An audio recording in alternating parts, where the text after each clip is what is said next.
High high, এটা কি করলেন সৌম্য সরকার? তাই বলে ফ্রি হিট আউট?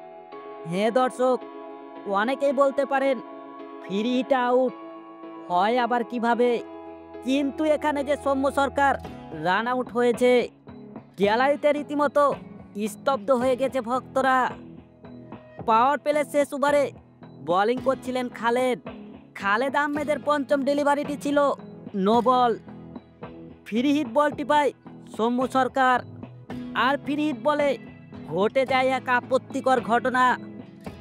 সৌম্য সরকার ব্যাট চালালেন আর বাউন্ডারি লাইনে ফিল্ডিং করলেন হায়দার আলী। ফিল্ডিং করেই দুর্দান্ত থ্রো করেন হায়দার আলী, আর উইকেটের পিছনে উইকেট কিপার মোহাম্মদ মিথুন দেখালেন দারুণ হাতের অভিজ্ঞতা। তাতেই মূলত রান আউট সৌম্য সরকার।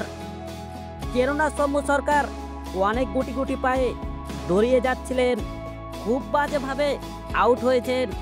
ডিসিশনের আগে চিটাগাঙ্গের সে কি উদযাপন, তাতে বোঝা যাচ্ছিল সৌম্য সরকার নিশ্চিত আউট হয়েছে।